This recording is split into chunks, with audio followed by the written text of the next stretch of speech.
Right, back live tonight here on In Focus, and thanks for staying on. Here's the conversation we've been promising to have. Palestinian armed group Hamas says part of a ceasefire with Israel must include the release of Fatah movement leader Marwan Barghouti.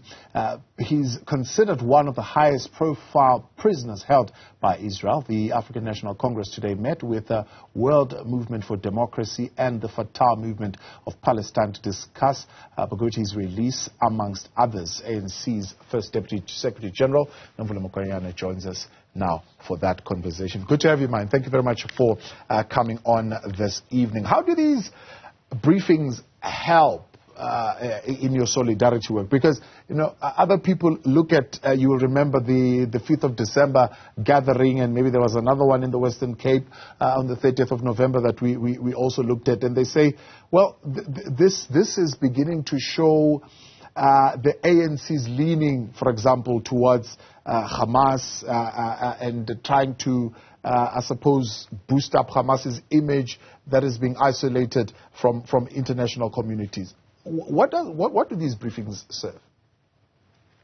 Good evening, Thabo, and good evening to the viewers. I think that will be very naive of anyone assuming that this is about boosting Hamas. From the onset, the ANC stands for a united Palestine. Learning from our own past, we welcomed the delegation led by the Secretary General of Fatah, who is leading a delegation of different formations coming from Palestine, representing the people of Palestine. And what we have always emphasized was the need for Palestinians themselves to be united and speak in one voice. These engagements have actually been quite productive because they also show that the work that has been done locally and globally by both those who support the African National Congress stance and those that have taken a stance in solidarity with the people of Palestine, as we have seen internationally, that only a united Palestinian nation can actually help to ensure that we have a situation that must find everlasting peace in Palestine. So what happened also today was a very intense, open and frank engagement, sharing of a joint roadmap, not only between Fatah and Hamas, but also other formations coming from within Palestine. There was also an expression of gratitude to the South African government, to many other nations of the world, as well as gratitude to the delegation that was sent to the ICJ representing the South African government, and the continued support by Jews for Palestine, by those within Israel who stand for a peaceful negotiated settlement between Palestine and Israel. And what was also quite important in these deliberations is that there's a move beyond now reference to Gaza and West Bank, but more reference to Palestine.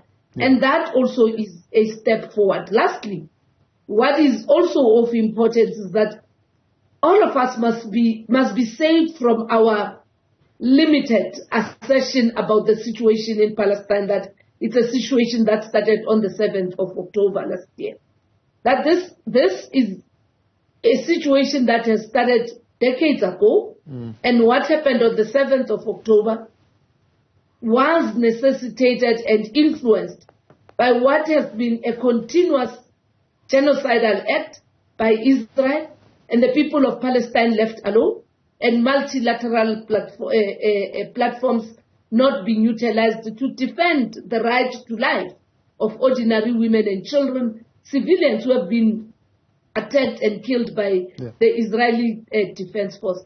So these briefings are quite important, understanding also that the Palestinians themselves are the ones who have to play a meaningful role in finding the way forward. And we are quite delighted because our own life experience as the African National Congress and the people of South Africa has also influenced them, and of importance to say there is no turning back. Yeah. We have reached a point where we can't reverse the gains that we have made of seeing the world taking a stance against the genocidal Israeli government. So the SG of Fatah, Jabril, saying himself that this is not a factional gathering. All the political formations are represented there. So does the ANC then therefore believe that it is important for Hamas to also be given a seat at the table? It is important for everyone who claims to represent the people of Palestine to be given a seat. We sat on the table with those that killed Chris here in the country, Thabo, if you may recall. We sat with the Conservative Party. We sat with the Nationalist Party as they were killing our people in Buipato, as they were killing our people here in Swaneville. We sat with them. We sat with everybody. We sat with the Democratic Party that had its own interest of what needs to happen. We sat with the Inkatha Freedom Party. When you want a solution, you have to bring everybody on board and not leave everyone. You rather deal with the challenge within than isolating anyone outside. Even with the African the AWB, they invaded the negotiations, and yet they had Constant Viljoen representing them in South Africa. So that rich history indicates that you can't leave anyone behind. And we can't actually afford ourselves to decide who has the right to represent the people of Palestine. Yeah. They themselves have decided who their representatives are, and they themselves are pulling themselves together as Palestinians, not as West Bank or Gaza, or even those that are within Rafah, where we are now seeing the worst atrocities even post the ICJ outcome. Yeah. Allow the Palestinians to come and show the world and travel the world as a formidable force, because it also helps in terms of bringing support and cooperation in their own region. So are you in full concurrence then on Marwan Barghouti being the only person who can lead the way to a two-state solution? We are quite confident that only a united Palestinian nation, represented by their own people, whether Fatah or whoever, that they can be able to be given the support, and a support that can help them to aid situation of self-determination, sovereignty, and the right to exist as a sovereign country of Palestine. Yeah, but it seems the Marwan Barghouti issue has been a sticking point in the ceasefire talk. So is there concurrence that there should be a continued insistence on his release? We must demand the release on all sides. Thabo, unless you don't know or we have forgotten, even in our darkest days, when the apartheid regime arrested, detained, killed ordinary South Africans, it had to take the Goldstein Commission to go to all the prisons and find prisoners and detainees that the apartheid government had never accounted for.